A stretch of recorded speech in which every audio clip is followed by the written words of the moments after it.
नमस्कार, मैं हूं निजामुद्दीन अंसारी और आज आपको हम ऐसे शख्सियत से रूबरू कराएंगे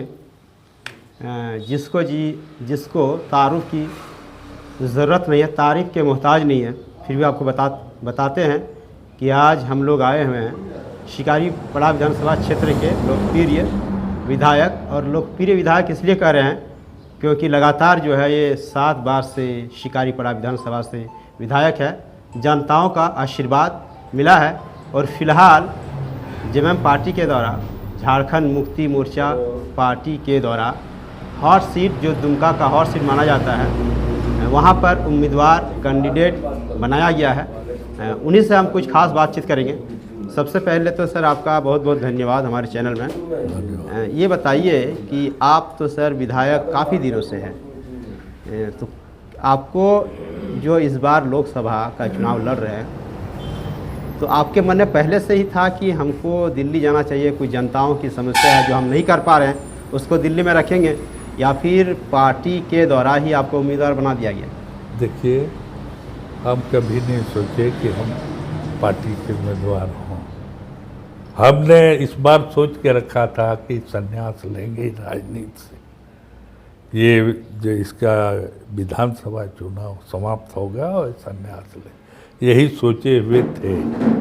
लेकिन पार्टी ने हमें बुलाया गया और पार्टी के तहत में माननीय गुरुजी का निर्देश के आधार पर पार्टी हमको, और कार्यकारी अध्यक्ष जो हेमंत सोरेन अभी भी जेल में है, उनके निर्देशानुसार हमें पार्टी ने टिकट दिया, उसी तहत में हम लड़ने जा रहे हैं। और ये सीट माननीय गुरुजी का है, शुरू से रहा है, और झारखंड आंदोलन से ही इस सीट में गुरुजी का वर्चस्व रहा है।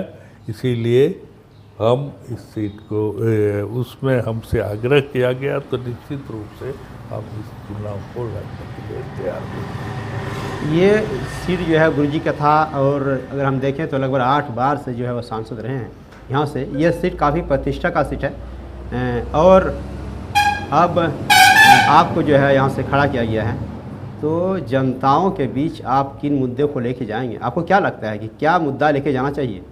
देखिए, यहाँ का क्षेत्र का, देखिए जो यहाँ के लोग ज़्यादातर खेती है, किसान है, तो किसान का सबसे बड़ा समस्या पानी है। पानी नहीं मिलने के चलते एक बार केवल धान की खेती होती है, इसके बाद नहीं।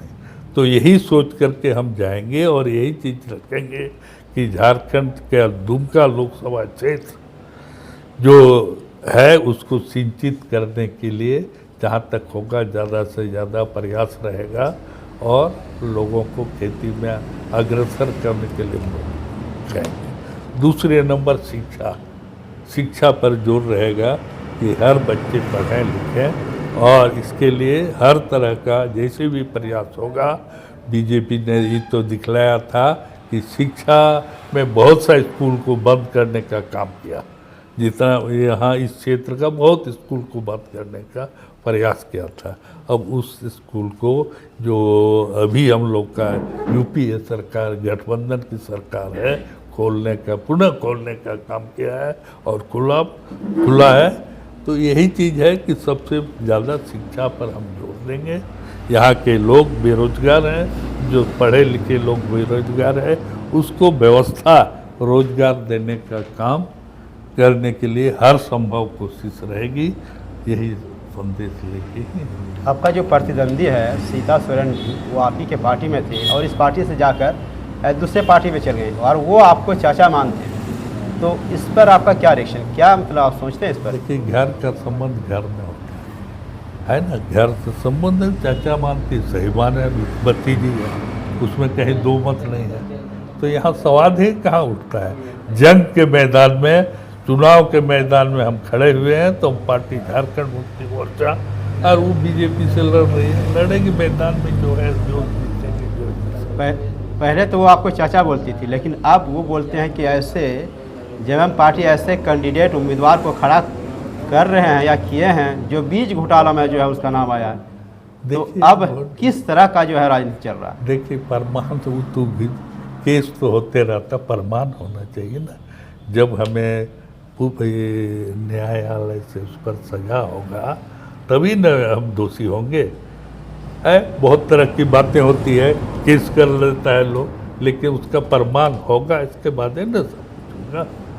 तो बोलने से नहीं होता, बहुत कुछ होता है जी, लेकिन बीच घोटाला कोई नहीं है। जब भी इसका जजमेंट होगा उसके बाद जानेंगे, तभी हम दोषी होंगे।